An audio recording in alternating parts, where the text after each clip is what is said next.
Good evening, sir. This is Caroline in Accounts Payable, and I wanted to get back with you regarding the matter on the currency exchange rate.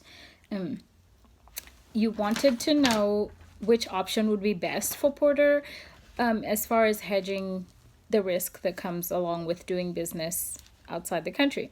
Well, Porter is currently ordering vitamins from Vit's company in Ethiopia. We are receiving invoices from this company and they are denominated in their local currency, which is the Ethiopian birr.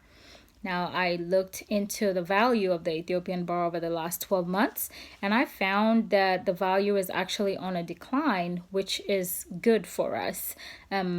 Last year, we were paying $36.39 for a pallet, and we are currently now only paying $35.10. So this has made a huge difference in the expenses that we're having to pay.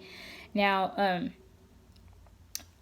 with this currency declining, that does not mean that it could not go up in the future. And so I understand why we still have to make a choice on one of the two contracts that you presented to me, contract options that you presented to me.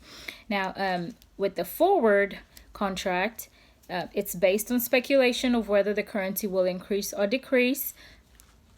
There is no upfront cost to get into the contract.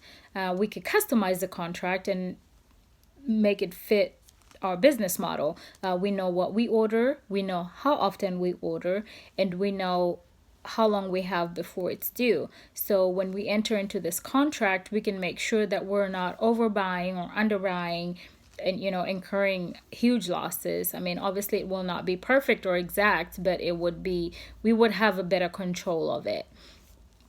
Another thing to note with the forward is that the value of this contract is going to increase or decrease based on the currency rate increase or decrease. Now, in our case, the Ethiopian birr is decreasing over the last 12 months, which means that if we entered into this contract last year or 12 months ago, the value that it would have had at that time would be less than the value now. The difference of the value of contracts, regardless of which one we pick, we would still have to account for that. We are required to report the gains and losses in between the time that we enter into the contract and the time that we exercise that contract. Now, the opposite of the forward is the option that contract, which is basically one that exercises at will. The customer can choose when to buy the local currency. They can wait to buy when it's low, because obviously nobody wants to buy when it's high, or they can choose to just leave portions of that contract unexercised if they didn't have enough transactions. Now, the bad thing about this option is that there is a huge cost that comes with getting into this contract, as well as there is a cost to exercise the contract. So when I look at the benefits offered versus the cost that's going to come with it, I don't believe that this is a good choice for us. My recommendation for you today is that you consider going with the forward option.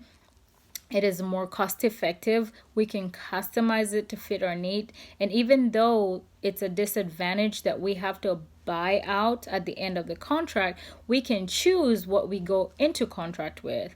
So we are obligated to buy at the end, but we will be buying what we actually projected or hoped to be able to buy. So in that sense, I believe that the forward contract, is what's best for Porter to pursue. Now, regardless of what choice you go with, I will be able to provide you any information that you need. If you need me to provide information on how we're going to account for any gains or losses that come with this, then I will be more than happy to gather this information for you. Currently, I can tell you for sure that with the decline, I do not anticipate that the currency value is going to jump up anytime soon with all the political unrest that is going on over there. It is safe to say that we are on the right path, and this forward option is probably going to be the best for us. Thank you.